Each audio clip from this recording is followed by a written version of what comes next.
The Christmas bells of Flaxborough were not scheduled to ring until precisely 11:45, and this was a matter of some importance to those who had planned their morning around it. The Women's Civic Association had printed the time in the bold italics on the programmes. The mayor had practised pausing his speech at exactly the right moment. The choir boys had been warned twice that premature enthusiasm would not be tolerated. So when the bells began at 11:37, there was a ripple of irritation before there was alarm. Inspector Purbright, standing just inside the porch of St. Ethelreda's church, noticed the change in sound before most people noticed the change in mood. Bells, when rung deliberately, possessed a reassuring confidence. These bells did not. They hurried, corrected themselves, hesitated, and then fell into a rhythm that suggested not celebration, but confusion.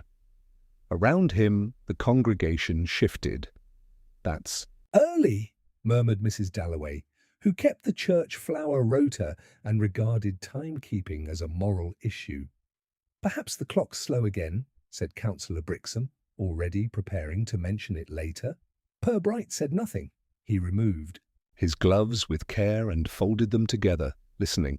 He had attended many civic ceremonies in Flaxborough and had learned that the smallest irregularities often caused the greatest distress. People liked Christmas to behave properly. The mayor faltered mid-sentence. His prepared remarks, which involved gratitude, continuity, and the resilience of the town, drifted into a silence that grew awkward. A child laughed. Someone coughed with intent. The bells stopped.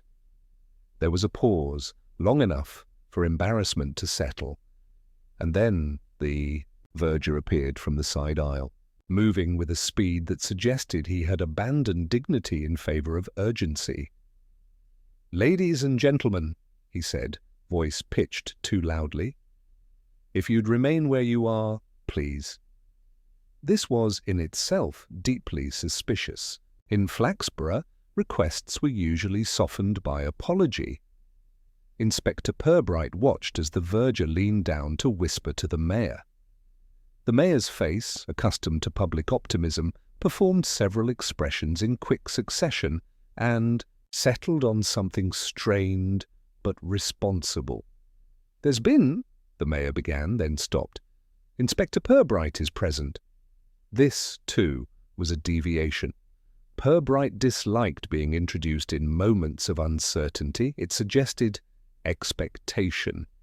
He stepped forward with the mild reluctance of a man who did not enjoy interrupting Christmas. "If you would allow me," he said pleasantly. The verger nodded, grateful for authority. "It's the bell tower, sir." The ascent was narrow and smelled faintly of dust and damp rope. Purbright climbed carefully, aware that the sounds below, murmurs, the rustle of coats, were already rearranging themselves into speculation. Halfway up, he noticed the programme. It lay on the steps, folded, pristine, unused. He picked it up automatically and returned it to the ledge where programmes belonged. It was the sort of thing that later he would remember without quite knowing why. At the top, the bell chamber was colder. The ropes hung slack, and beneath the smallest bell, Mr. Lionel Frett lay on his side, one hand still curled as if mid-task. Mr. Frett had been the assistant bell-ringer for nearly 20 years. He was not a man prone to drama. His collapse, therefore, had a certain finality. Purbright knelt, not touching. The verger hovered. "Has anyone been up here?" Purbright asked. "No, sir. Not since this morning." "And when was he last seen?" "At 10:30. He complained about the cold. Purbright nodded. Complaints were important. They gave a man a presence after the fact. Mr. Frett was not bleeding. There was no sign of struggle. But something was wrong. Not violently wrong, but deliberately so.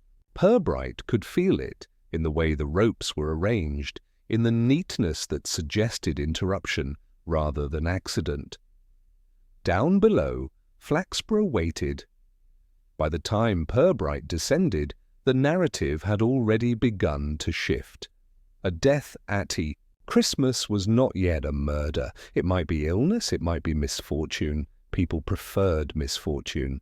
"I'll need the church cleared," Purbright said gently. There was resistance. Subtle, polite, but it yielded. Respectability always did when addressed correctly. Outside, the bells began again, this time properly timed, properly rung. Inspector Purbright stood beneath them, listening, as the town adjusted its expectations. Christmas, he reflected, had a way of amplifying things: generosity, resentment, guilt, and sometimes, beneath the bells, something quieter, still, intent. The cold air smelled of pine and stone. Somewhere in Flaxborough, someone would already be deciding what this meant, and someone else would be hoping it meant nothing at all. By the time Inspector Purbright reached the small committee room off the vestry, the death had already acquired a tone. Not a cause, not yet, but a tone, mildly tragic, faintly inconvenient, and above all, untimely. Christmas was not a season in which Flaxborough welcomed complications. The verger hovered with a tray of untouched paper cups. Tea had been suggested, rejected, and then offered again, as though warmth might correct events retroactively. Outside, people gathered in loose, respectful knots, speaking in lowered voices that rose and fell with purpose. Mr. Lionel Frett, it was agreed almost immediately, had been a quiet man. This was said by several people who had spoken to him rarely but with confidence. Quiet men were useful after death. They absorbed speculation without resisting it. "He never caused trouble," Mrs. Dalloway informed anyone who would listen, which was most people, always punctual, always respectful. Someone else recalled that he had once complained about the heating in the bell tower, but this was framed not as discontent, merely as practical observation. Councillor Brixham suggested that cold could do strange things to a man's heart, especially at a certain age. No one contradicted him, though no one seemed entirely convinced. Purbright listened from the edge of the room, notebook closed, hands folded loosely. He allowed the town to speak first. In his experience, people revealed far more when they believed they were correcting the record rather than contributing to it. The mayor sat stiffly, his earlier speech now forgotten, his expression permanently adjusted to sober responsibility. "We should be careful," he said, meaning precisely the opposite. "We don't want unnecessary alarm." This produced several nods. Alarm, after all, implied disruption. Disruption implied reflection. It emerged gradually that Mr. Frett had arrived earlier than usual that morning. This was mentioned casually, at first, then repeated with more certainty. Someone had seen him unlocking the side door while it was still half dark. Someone else thought he looked tired. A third person recalled that he had declined a mince pie at the church hall the previous evening, which was presented as evidence of something, nerves, perhaps, or a sense of preoccupation. Perhaps he was unwell, suggested Mrs. Lingard, who disliked speculation but enjoyed suggestion. Purbright noted how quickly illness was adopted. Illness had no motive. It demanded no reassessment of relationships. Outside, the bells rang again, now strictly according to schedule. The sound drifted in, reassuring, almost defiant. Christmas would continue. When the coroner's officer arrived, there was a visible easing of tension. Officialdom, properly applied, soothed anxiety. The body was removed with care, the bell tower sealed with a temporary notice that was already being read as if it were permanent.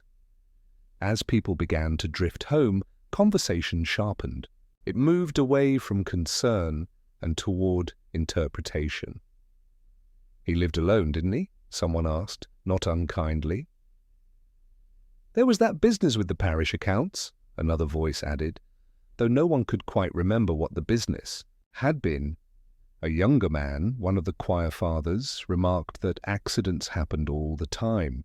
He said this too firmly and was gently ignored.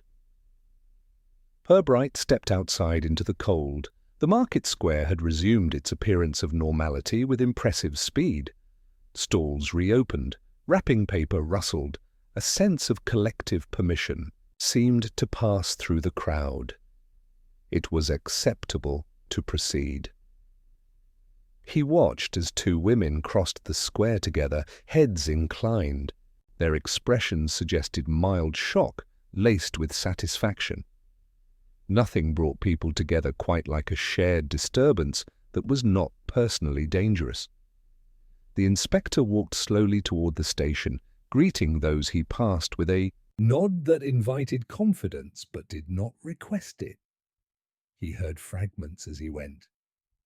Terrible time of year for it. They'll say it was his heart. Always seemed a bit off, if you ask me. By the time he reached his office, the story had already settled into several competing versions, all equally certain and none particularly accurate. That was to be expected. Flaxborough preferred conclusions to questions. Purbright removed his coat, hung it carefully, and sat at his desk. He opened his notebook at last, not to write, but to place inside it the church program he had retrieved from the stairs. He did not look at it again. Its presence was enough. From his window, he could see the town moving on, comforted by its own explanations. Christmas lights blinked on as dusk fell, obligingly cheerful. Inspector Purbright allowed himself a moment of reflection. People he thought were never more articulate than when attempting to reassure themselves, and reassurance, offered too, quickly, often concealed the most revealing anxieties of all. Somewhere amid the seasonal goodwill, something had gone wrong. And Flaxborough, for all its polite efficiency, had not yet decided what it wished that something to be. Inspector Purbright began his inquiries the following morning with what he privately considered a courtesy round. This consisted of walking rather than summoning, listening rather than asking, and allowing each person to believe, quite sincerely, that they were assisting chiefly by clarifying matters already understood. Flaxborough was subdued, but not mournful.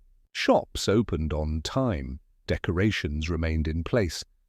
The death of Mr. Lionel Frett had settled into the category of unfortunate interruption, now softened by repetition.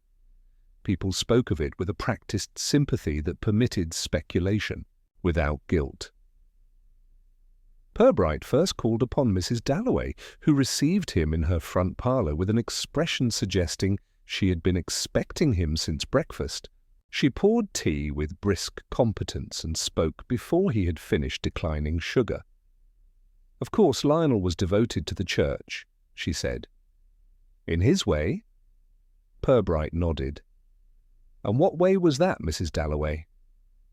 Well, not imaginative, she said thoughtfully. He did things as they were done.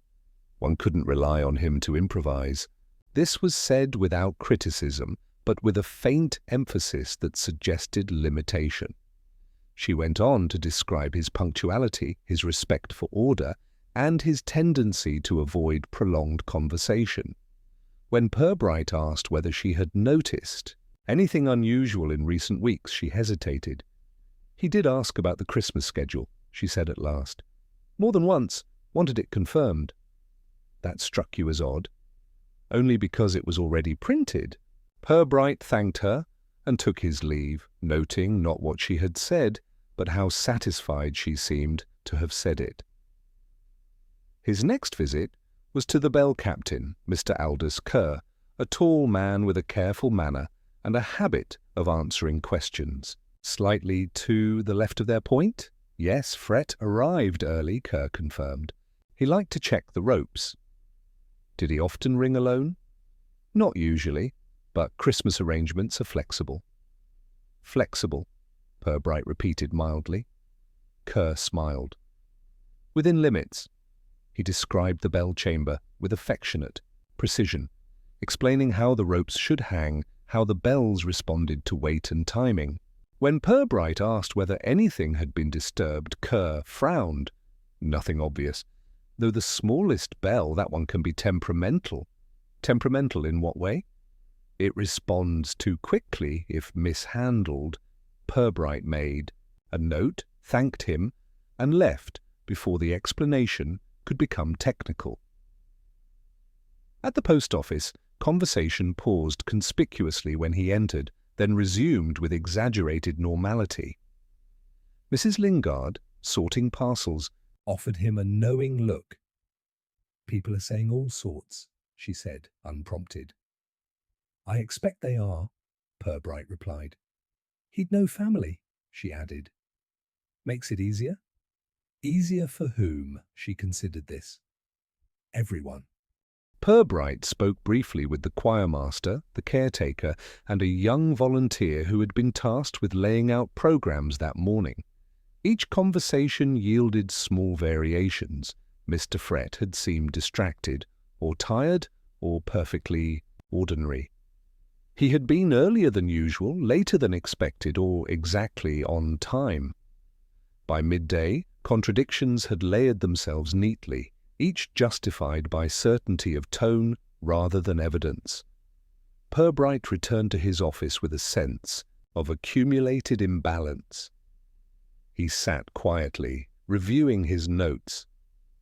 There was nothing dramatic. No raised voices. No visible disputes. But there was an insistence, threaded through every account, that events be normalized as swiftly as possible. In the afternoon, he visited the church once more. The bell tower remained sealed, but the nave was open. He walked slowly, noting the alignment of chairs, the arrangement of wreaths. Near the steps to the tower, he paused. The programs were stacked neatly now, squared and aligned. He removed one and examined it more closely. The paper was unmarked, the fold precise. It was, he reflected, the sort of thing one might carry for reference rather than ceremony. A voice behind him cleared its throat. "You're looking for something, Inspector?" It was Councillor Brixham, who smiled with municipal warmth. "We're all hoping this won't spoil Christmas." Purbright returned the program to its place. "I'm hoping the same," he said. Brixham lowered his voice. "Naturally, one assumes natural causes." "Do we?" Purbright asked politely. Brixham laughed, then stopped. "Well, one does, don't one?" Purbright allowed the question to hang unanswered. As he left the church, dusk settling over the square once more, he felt the investigation shift, almost imperceptibly, from communal reassurance to something quieter and more personal. Politeness, he thought, was a useful tool. It encouraged people to talk, and sometimes, in talking too comfortably, they revealed precisely what they believed no one else would notice. The bells did not ring that evening, and in their absence, the town seemed to listen more closely than it intended. By the next morning, Flaxborough had located its unease and given it a shape.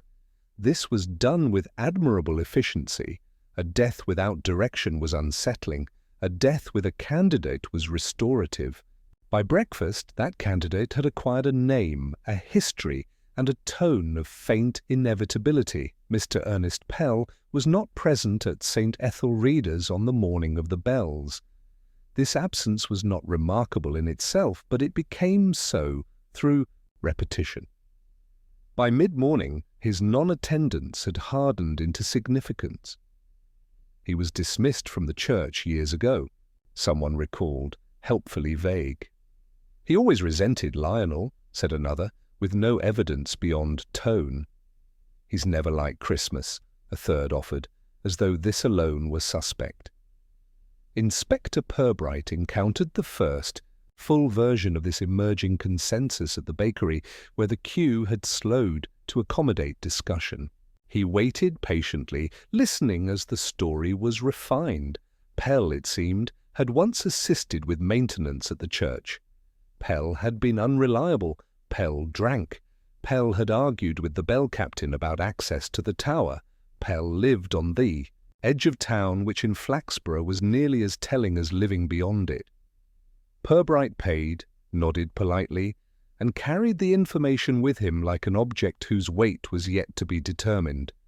Mr. Pell answered the door himself. He was a man of uncertain age, made older by irritation and younger by defiance. His cottage smelled faintly of smoke and disinfectant, an earnest attempt at respectability that had not quite succeeded. "Yes," he said. "I'm Inspector Purbright," Purbright replied, holding out his card. Pell snorted. About time. This, too, was useful. Innocent men were often offended. Guilty men were frequently relieved. Purbright was invited in, though the invitation had the air of challenge rather than welcome. Pell sat without offering refreshment and folded his arms. "They'll say it was me," Pell said. Purbright inclined his head. "People will say many things." "I didn't touch him," Pell added immediately. Purbright made a note, though not of the denial. "You knew Mr. Frett?" "Knew of him. They worked together once." And you disagreed." He leaned back. "Everyone disagreed with Lionel. He liked rules." "Did you?" "No, I liked bells." This distinction appeared important to him. He explained, at length, his belief that the bell tower should have been opened to volunteers, to youth groups, to anyone willing to learn. "Mr. Frett," he said, "guarded it like a private inheritance." "He wouldn't even let me up there last year," Pell added. "Said it wasn't safe." "Was it?" Purbright asked mildly. Pell hesitated. That wasn't the point. Purbright asked where Pell had been on the morning of the death. Pell provided an account involving an early walk, a stop at the newsagent, and a return home. It was delivered too carefully, but not implausibly. "Do you drink, Mr. Pell?" Purbright asked, without emphasis. "Yes." "Yesterday morning?" "No." Pell's gaze held. It was not the gaze of a man accustomed to subterfuge, but neither was it careless. When Purbright left, he did so with thanks and without comment. He paused outside, noting the absence of footprints near the side of the house, the neatness of the yard. Disorder would have been easier. Back in town, the consensus was already strengthening. Mrs. Lingard informed him that Pell had always been odd. Councillor Brixham hinted that past grievances had a habit of resurfacing. Even Mr. Kerr, the bell captain, allowed that Pell had once been difficult. Purbright listened and noticed how readily people relaxed now that a shape had been provided. The narrative smoothed itself. Contradictions were ironed flat. That afternoon, the coroner's preliminary opinion reached him. Cause of death remained uncertain. No obvious injury. Nothing conclusive. The phrase "pending further examination" sat heavily at the bottom of the page. Purbright placed the report beside his notebook and did not look at either for several minutes.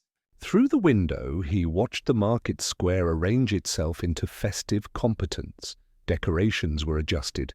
Voices rose with permission. A knock at the door interrupted his thoughts. It was the caretaker from St. Ethelreda's, hat in hand, expression conflicted. "Sir," he said, "I thought you should know. Mr. Pell was seen near the church last night." Purbright waited. "Just passing," the caretaker added quickly. "Probably nothing?" "Probably," Purbright agreed.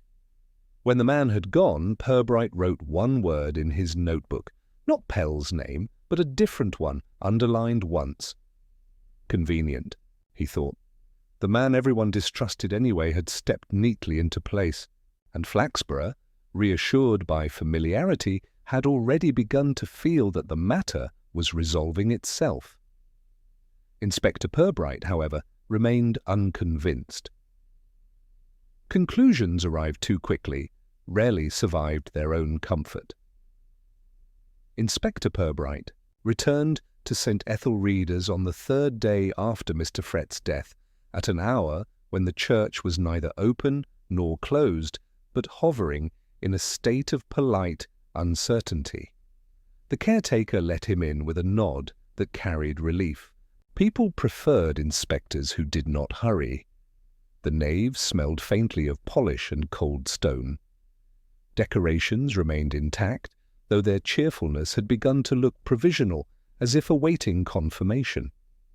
Purbright walked slowly, his footsteps measured, allowing memory to overlay observation. He paused again near the tower steps. The stack of Christmas programs was smaller. This was not surprising. What was mildly surprising was that the top edges were no longer quite aligned. Someone had handled them with less care than before.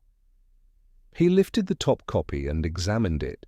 The paper was the same, the fold precise. Nothing outwardly amiss, yet he remembered the one he had found on the stairs. Remembered, too, that it had not been creased by accident. It had been carried. Purbright replaced the program and climbed the first few steps, stopping where the temporary barrier blocked further access. He did not touch it. He looked instead at the narrow ledge beside the wall, where a small accumulation of dust had been disturbed, then resettled. Behind him, a voice said, "Still thinking about paper, Inspector?" It was Mr. Kerr, the bell captain, who approached, with a smile intended to be collegial. "I'm told you've been asking about programs."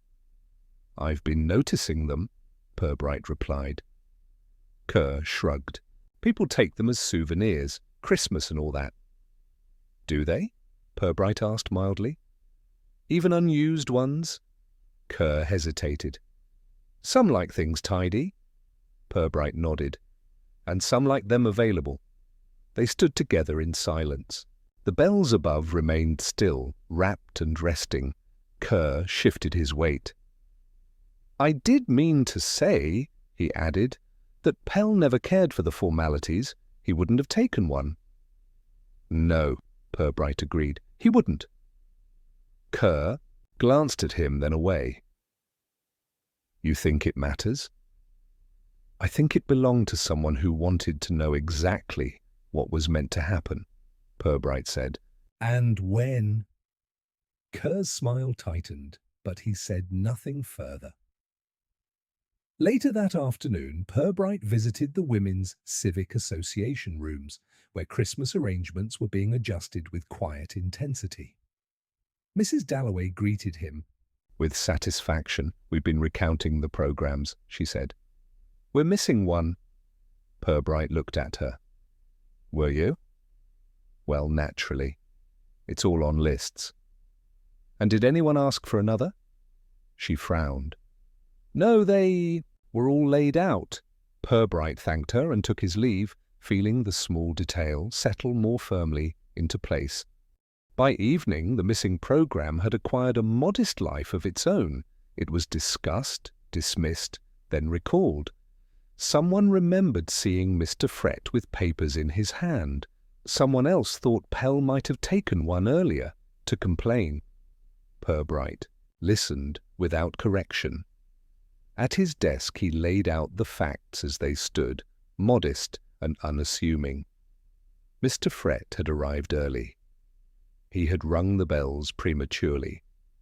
He had died quietly. A program had been carried where it was not required. The question was not who had taken it, but why. A knock at the door interrupted his thoughts. Mrs. Lingard stood there, uncertain but determined. "I didn't want to gossip," she said, which was how gossip usually began.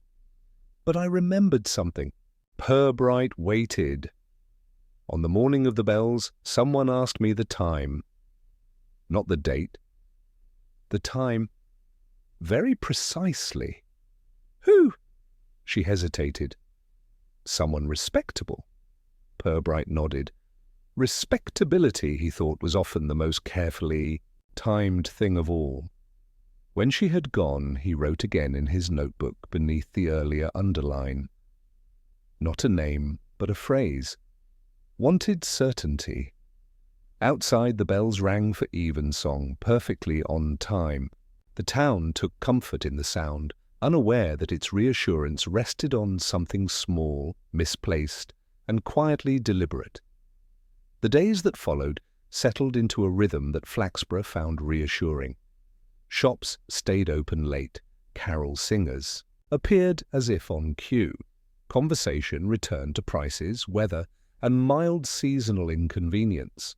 The death of Mr. Frett did not vanish, but it softened at the edges, becoming something discussed in retrospect rather than anticipation. Inspector Purbright observed this adjustment with interest. Towns, he reflected, had an instinct for self-preservation that expressed itself as routine. Respectability, once disturbed, worked tirelessly to reassert itself. His inquiries continued, though now they were received with a subtle change in tone. People were still polite, but less expansive. They had given their opinions already, and were reluctant to revise them. He spoke again with Councillor Brixham, this time in the council offices, where the air carried a faint odour of paper and earnestness. Brixham was anxious to be helpful. "We're all hoping this can be resolved quietly," he said, folding his hands. "For the sake of the town." "And what would resolution look like?" Purbright asked. Brixham smiled. "Certainty." Purbright Nodded. Certainty, he thought, was often requested by those least inclined to tolerate ambiguity. At the florist's, Mrs. Henshaw remarked that Mr. Frett had seemed distracted when ordering greenery for the tower rail. At the butcher's, a man recalled seeing him speaking sharply to someone near the vestry door. No one could agree who that someone had been. The description shifted with the teller's expectations. That afternoon, Purbright accepted an invitation to tea from Mrs. Lingard, whose sense of propriety required that information be shared discreetly and with China. She poured carefully and spoke with a seriousness that suggested moral responsibility. "There are things people don't say aloud," she began. Purbright waited. "Lionel kept notes," she said. "About schedules. About who did what." "That's not unusual." No, but he kept them at home. This was new. "Did you see them?" "No, but he mentioned them. Said it was best to be prepared." "For what?" She shook her head. "He didn't say." Purbright thanked her and left, carrying with him the image of preparation misunderstood. In the early evening, he walked the perimeter of the churchyard, noting paths worn by habit rather than necessity. Near the side entrance, he found a faint scuff mark recent enough to have disturbed the frost. It was nothing definite. It was also not nothing. The caretaker, summoned gently, explained that the side door had been unlocked that morning for deliveries. "Only for a bit," he added, "and only for authorized people." "Who would that be?" Purbright asked. The caretaker hesitated, then listed names that included several individuals whose reputations were beyond question. Purbright returned to his office as darkness settled. He reviewed his notes, reading not for facts, but for tone. Again and again he encountered the same pattern: emphasis on normality, insistence on character, and a reluctance to dwell on small deviations. The town, he realized, was protecting not an individual, but an image. Flaxborough did not like to think ill of those who represented it well. A report from the coroner arrived late. still inconclusive. Time of death uncertain within a narrow margin, no clear sign of violence. A phrase appeared twice, consistent with. Purbright set the paper aside. Later he received a brief visit from Mr. Kerr, who stood awkwardly in the doorway. "I thought you should know," Kerr said, "that the tower key was returned late on the night before the bells." Returned by whom? Kerr named a person who had not yet featured prominently in any conversation. A person of standing. "I assumed it was fine," Kerr added quickly. "There was no reason to question it?" "Of course," Purbright said. After Kerr left, Purbright sat for a long time without writing. He considered the weight of reputation, how it pressed down on events until they conformed. He thought of the missing program, the early bells, the careful timing. Someone, he believed, had wanted things to happen exactly as planned and had taken steps to ensure it. Someone who understood the comfort of schedules and the authority of ceremony. Outside, laughter drifted from the square. Christmas lights flickered steadily, dependable and bright. Inspector Purbright closed his notebook at last. The field, he felt, had widened sufficiently. What remained was not evidence, but pressure applied politely and at precisely the right moment. Respectability could endure many things.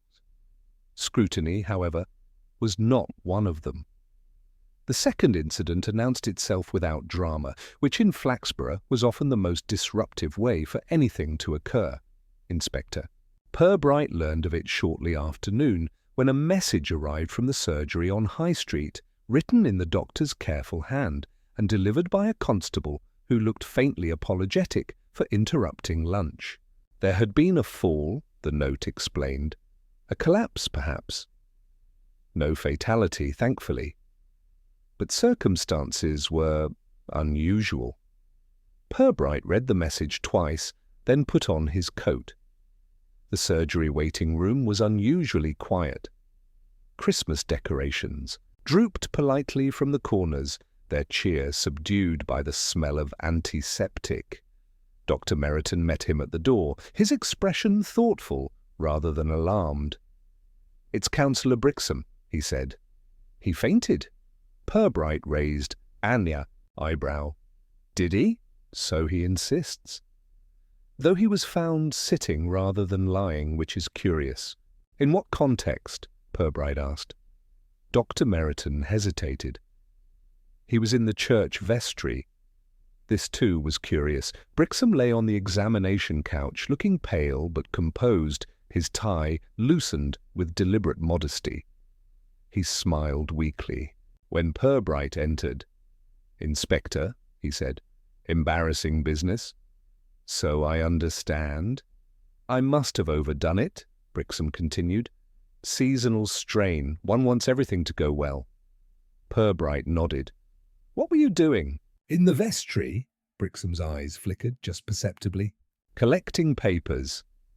"What sort of papers?" "Council matters. Nothing to do with the church." "Nothing at all?" "Well," Brixham amended, "I did have a key, temporarily." Purbright glanced at Dr. Meriton, who remained discreetly occupied with a chart.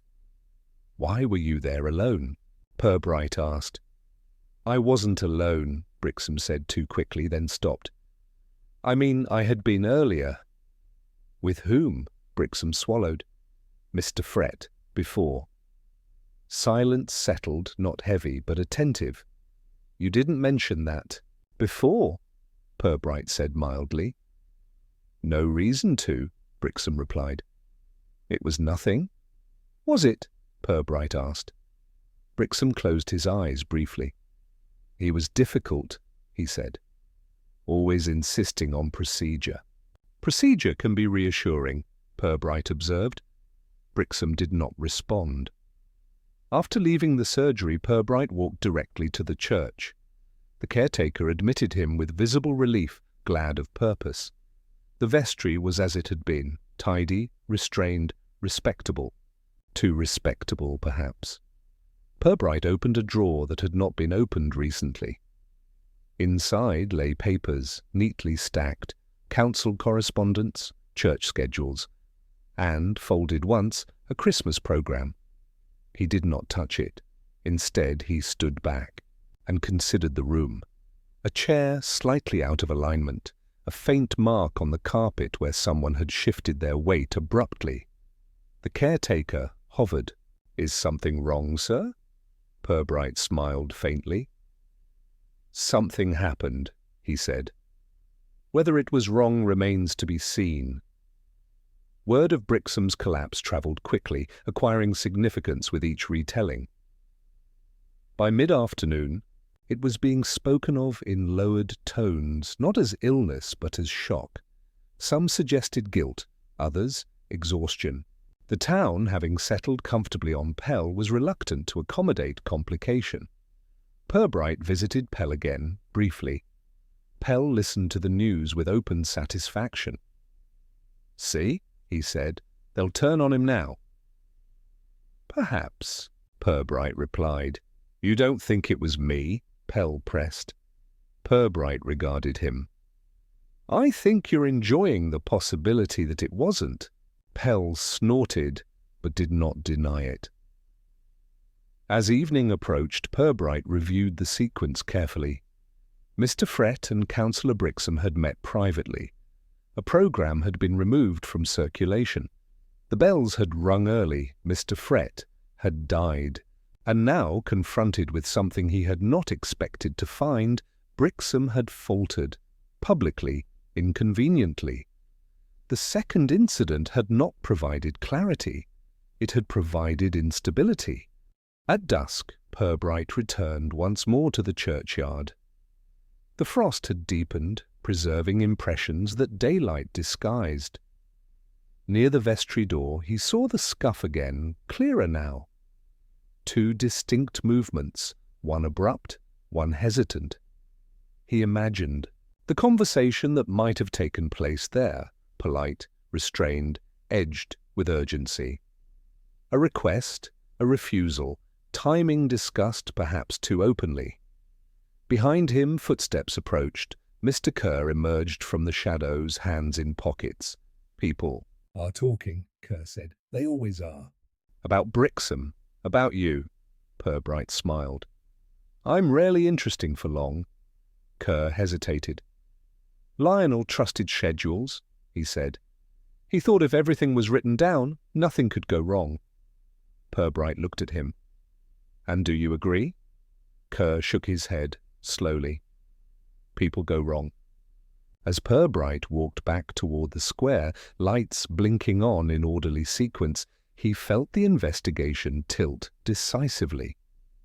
The convenient suspect no longer held the center. Respectability had stumbled, however briefly. The town would resist. That discomfort. But discomfort, once introduced, had a habit of lingering. And somewhere amid the bells, the paper, and the careful timing, the truth was beginning, quietly, to insist on itself. Inspector Purbright did not return to his office immediately after leaving the churchyard. Instead, he walked the longer route around the square, past the lit shop windows and the temporary stalls that had acquired a determined cheerfulness. Flaxborough, having been unsettled, was busy restoring itself. Voices were slightly louder than usual. Laughter lingered a fraction too long. Decorum was being actively maintained. He approved of decorum. It simplified matters. People who believed themselves well-mannered were rarely prepared for quiet persistence. By the time he reached his desk, dusk had settled fully. He removed his coat, arranged it with care, and sat without opening his notebook.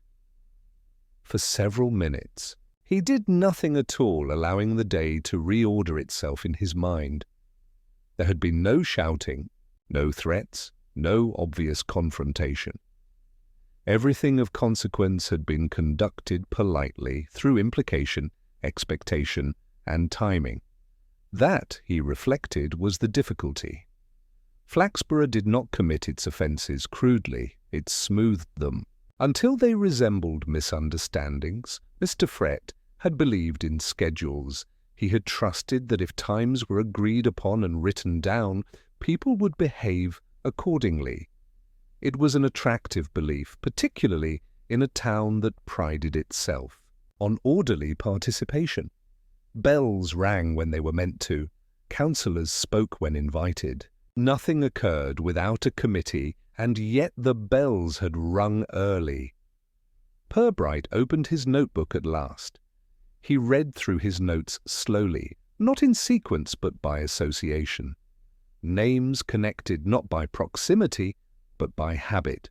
Councillor Brixham's fondness for certainty, Mr. Kerr's careful stewardship, Mrs. Dalloway's devotion to order, each of them respectable, each of them invested in the idea that things ought to proceed as planned. The missing programme lay folded within the pages, unseen but present. It represented, he thought, not carelessness, but intention. Someone had needed confirmation, not reassurance, but precision. He considered Mr. Pell again, briefly. Pell had resented exclusion, not unpredictability. He had disliked rules, not schedules. Pell would have rung the bells loudly, badly, and without regard for consequence. What had happened in the tower had been neither loud nor careless. Purbright closed the notebook and leaned back. Through the window he could see the church tower rising above the roofs, dark against the sky. It occurred to him that bells, once set in motion, required very little effort to continue. The first push mattered most. Earlier that evening, he had spoken again with Dr. Meryton, who had been precise in his phrasing. Councillor Brixham wasn't unwell, the doctor had said. He was distressed. Physically? Purbright had asked. Morally, Meryton replied after a pause. Though I appreciate that isn't a medical term. It was, however, an accurate one. Purbright recalled the look on Brixham's face in the surgery, not pain, not fear, but surprise, the kind that followed the discovery that something carefully managed had escaped its frame.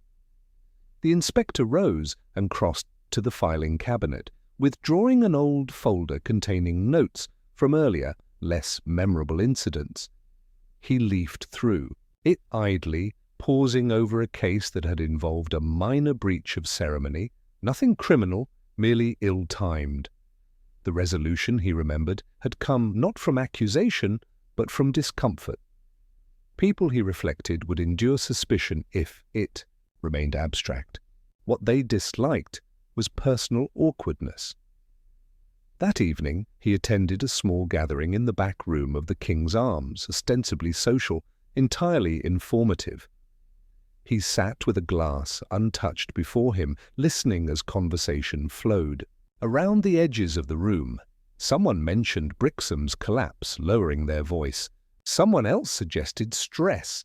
A third hinted carefully that he had always taken responsibility rather seriously. "No one wants this dragged out," a woman said. Purbright inclined his head, as if in agreement. "Especially at Christmas." Another added. "Timing," Purbright murmured. A pause followed, brief but noticeable. Someone laughed too quickly. Later, as people departed in pairs and threes, Purbright remained behind for a moment. Mr. Kerr lingered near the door, pretending to look for his gloves. "You're thinking about when?" Kerr said quietly. "Yes." "Not who?" "That will follow." Kerr hesitated. "Lionel wouldn't have cooperated." Purbright met his gaze. "No," he agreed. "I don't believe he would." Outside, the bells rang for the final time that night, slow and measured. The sound carried across the square, accepted without question. People trusted it. As Purbright walked home, he thought again about the vestry, the papers, the chair out of place.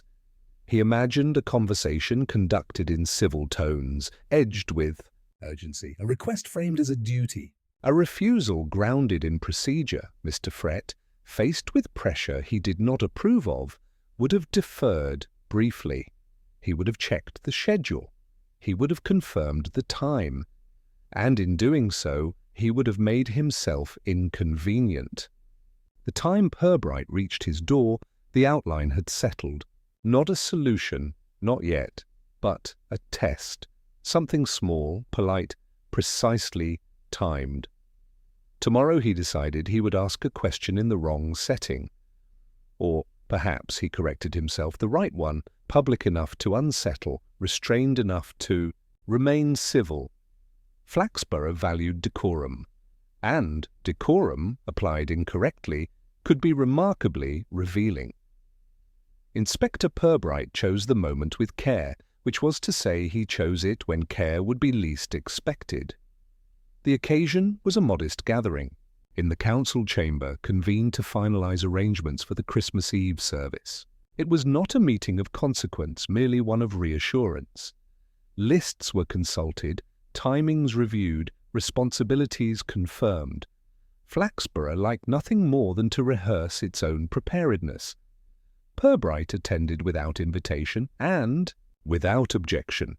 He sat near the end of the table, notebook closed, hands folded, the picture of administrative patience. Councillor Brixham, still pale but determinedly present, presided with renewed gravity. His collapse had been absorbed into the narrative as an excess of dedication. As we all appreciate, Brixham was saying, it's important that everything proceeds smoothly, especially after recent disruptions. A murmur of agreement followed. No one used the word death. Purbright waited. He had learned that interruptions were far more effective when they arrived late. Discussion moved through candles, hymn sheets, seating. Mr. Kerr spoke briefly about the bells, assuring everyone that arrangements were now entirely in order. The phrase carried weight. Several people nodded. Only when the meeting appeared to be winding down did Purbright speak. "I wonder," he said mildly, "if I might ask something." The pause was immediate and revealing. People were unaccustomed to questions at this stage. Brixham smiled with effort. "Of course, Inspector." Purbright inclined his head. "It's about the programme." Mrs. Dalloway stiffened almost imperceptibly. "We've accounted for them," she said quickly. "I'm sure you have," Purbright replied. "This is more about how they're used." He opened his notebook and removed the folded programme, placing it on the table. It lay there innocently, its presence disproportionate to its importance. "This one," Purbright continued, "was found on the stairs to the bell tower, unused." Silence followed, polite but alert. "Now," he said, "that suggests someone carried it for reference rather than ceremony, someone who wanted to be certain of timing." Brixham's hand tightened on his pen. "It's not uncommon," Mrs. Dalloway said. "People like to know what's happening." "Indeed," Purbright agreed, though Mr. Frett already knew. Mr. Kerr shifted in his chair. Lionel liked confirmation.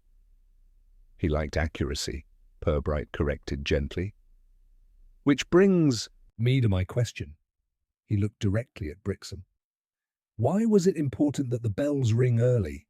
The question was delivered without accusation, without emphasis. It was, in tone, entirely reasonable. Brixham laughed, not convincingly. "I don't follow." Purbright waited. Silence, when sustained politely, exerted pressure of its own. "Why would anyone," Purbright continued, "wish the bells to ring before the mayor's speech had concluded? Before the congregation was settled?" Mrs. Dalloway frowned. "I don't see—" "Because," Purbright said calmly, "once the bells begin, everything else stops. Attention shifts, movement follows." Sound. Several heads turned. The room had grown very still. Mr. Kerr spoke too quickly. "That's tradition." "Yes," Purbright said, "and traditions are predictable." Brixham cleared his throat. "Inspector, I really don't think—" "You met Mr. Frett privately," Purbright said, not unkindly. "In the vestry. The morning of the bells. Brixham's face drained of colour. "You wanted something adjusted," Purbright continued. "Not dramatically, just enough." Mrs. Dalloway stared at the programme on the table as though it might speak. "He refused," Purbright said, "because procedure mattered to him, and because he understood that once the bells rang, they could not be called back." Brixham's mouth opened, then closed. "He agreed to check the schedule," Purbright went on. "To confirm, he took the programme. He climbed the tower early." Mr. Kerr stood abruptly. "Inspector—" "And there," Purbright said quietly. He was interrupted. The word hung in the air, heavier than accusation. No one intended. "Him harm," Purbright said. "That's important. This was not planned violence. It was pressure, misjudged." He looked at Brixham again. "You followed him. You argued. You insisted. He resisted. And in the midst of that, something small occurred. Brixham's voice was barely audible. He slipped. "Yes," Purbright said. "He fell. Not far, not dramatically, enough." Mrs. Dalloway pressed a hand to her mouth. "The bells rang," Purbright continued, "because his weight had already set them in motion. Early, confused, unplanned. Silence pressed in from all sides. You panicked," Purbright said to Brixham. "You adjusted what you could, returned the key, took the programme. You believed, quite sincerely, that it would be seen as natural causes." Brixham sagged back in his chair. "I only wanted things to run properly," he said. "There were visitors, dignitaries," Purbright nodded. "Timing mattered." The meeting did not dissolve immediately. Respectability resisted collapse. But something fundamental had shifted. Later, as Purbright gathered his notebook, Mr. Kerr approached him quietly. "You asked that at exactly the wrong moment," Kerr said. Purbright smiled faintly. "I was hoping it might be." Outside, the bells began to ring, measured and correct. People paused, listening, unaware that the sound now carried a different weight. The test had been set, and it had answered itself. The formal explanation did not occur immediately, which was precisely how Inspector Purbright preferred it. He had learned long ago that truth, once spoken aloud, benefited from a brief interval in which people were allowed to imagine its consequences for themselves. Flaxborough did this overnight. By morning, the council chamber incident had softened into rumour, then hardened again into something like understanding. People did not repeat what had been said, they repeated how it had felt. Uncomfortable, awkward, undeniably final. Councillor Brixham had not been seen since the meeting, which in itself was regarded as a statement. Purbright arranged the explanation for later that afternoon, in the vestry at St. Ethel Reader's. It was a familiar room, neither grand nor informal, and therefore ideal. Those present were few. Brixham himself, pale but composed, Mr. Kerr, Mrs. Dalloway, the Mayor, and Dr. Meryton, invited less for authority than balance. No one objected. Objections required confidence. Purbright stood near the window, hands loosely folded, as though he had merely been asked to clarify a minor administrative matter. "I don't propose," he said, "to repeat what most of you already understand." No one contradicted him. "This was not a crime of malice," he continued, "nor was it an accident in the sense that word is usually meant. It was an outcome, one that followed from pressure applied at the wrong moment." Brixham stared at the table. "Mr. Frett," Purbright went on, "believed in agreed arrangements. He trusted that if matters were settled in advance, people would behave accordingly. That trust was not misplaced in general, but it failed him on that morning." Mrs. Dalloway shifted. "He was always conscientious." "Yes," Purbright said, and conscientious people are often placed in impossible positions.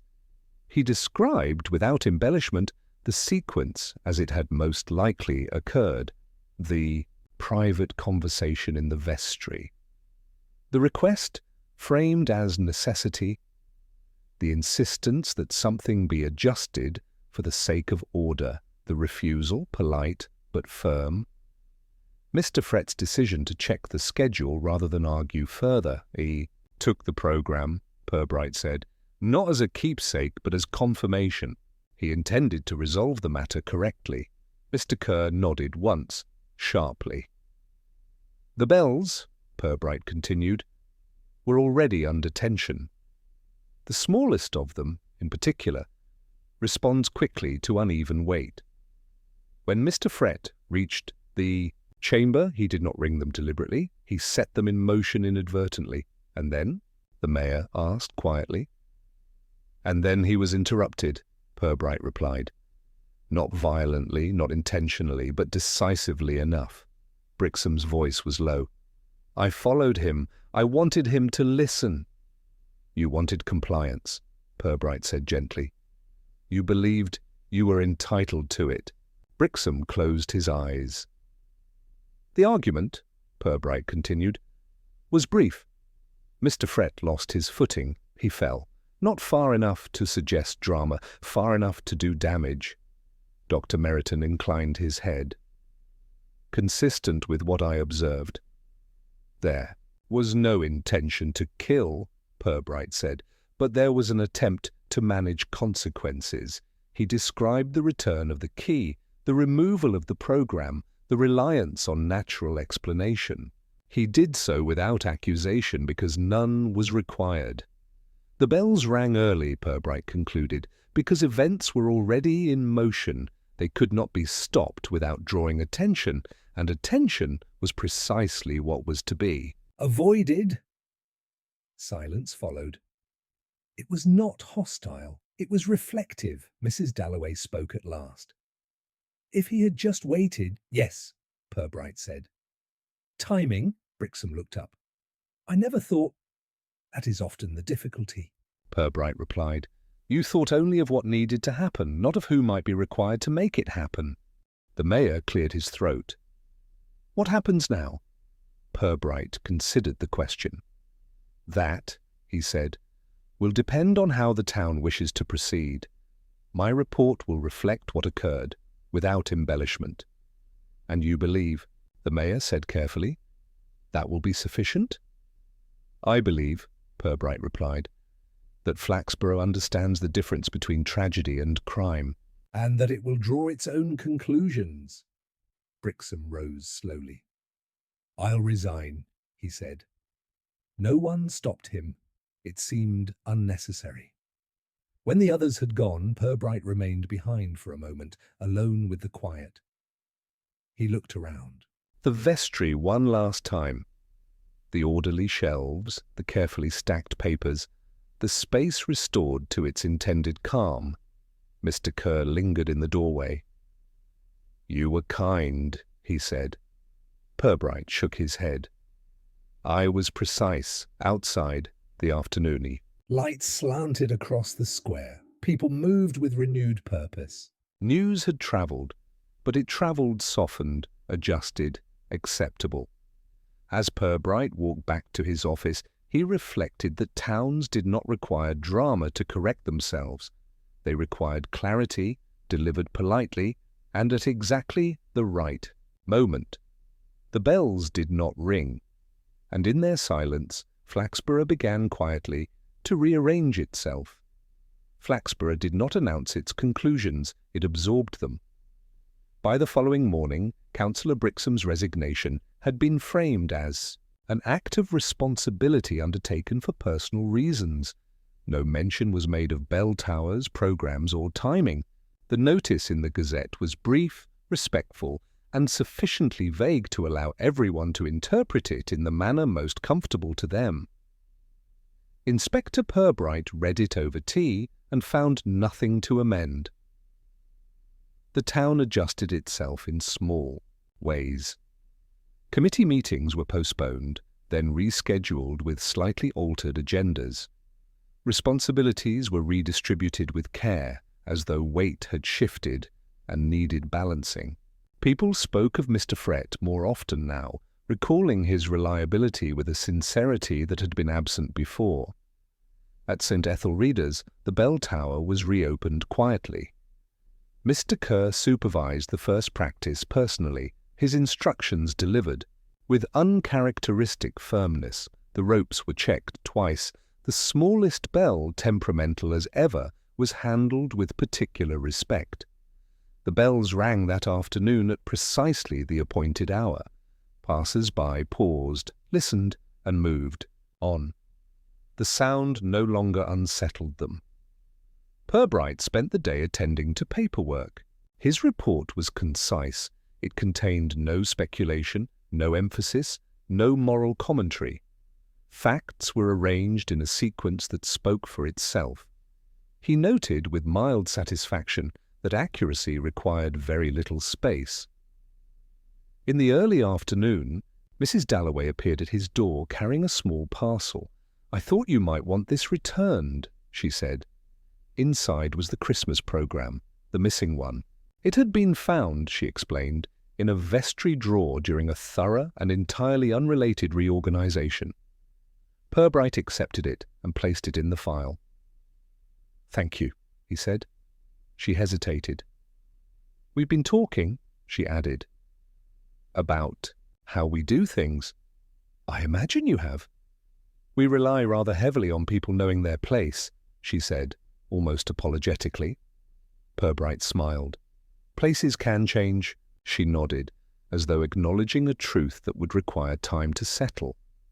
Later he encountered Mr. Pell near the market stalls.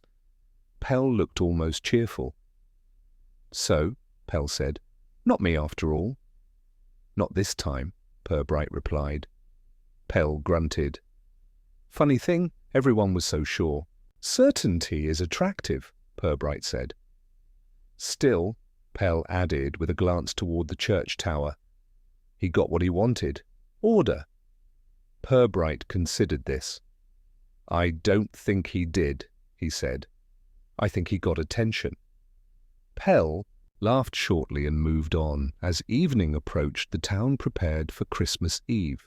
Candles were set out. Choirs assembled. The mayor, interim, rehearsed his speech, shorter now, less assured. There would be no reference to continuity. Instead, he spoke of community. Inspector Purbright attended the service without ceremony, sitting near the back. The church was full. The air smelled of wax and cold stone. When the bells rang at the appointed moment, they did so confidently, unhurried, obedient to agreement rather than insistence. Purbright listened, hands folded, and thought of Mr. Fret, climbing the tower stairs with a programme folded carefully in his pocket. He thought of a man who believed that procedure would protect him, and of how often such belief was misplaced. After the service, people lingered, exchanging greetings with deliberate warmth. There was no sense of unfinished business. That, Purbright knew, was as close as Flaxborough would come to acknowledgment. The following morning, he returned to his office and closed the file. He placed it among others of similar thickness, indistinguishable now from any routine matter. That, too, seemed appropriate. From his window, he watched the square fill with Christmas activity. Children ran, packages changed hands, the bells, silent for the moment, waited. Inspector Purbright allowed himself a small reflection. Crimes, he had learned, were rarely about intent alone. They were about pressure, timing, and the mistaken belief that order could be enforced without consequence. He reached for a fresh sheet of paper and began the next report. Outside, Flaxborough resumed its routines, altered only in detail. Schedules were observed with greater care. Keys were returned promptly, programs were left where they belonged. And beneath the Christmas bells, life continued, polite, orderly, and just a little more aware of how easily certainty could be disturbed.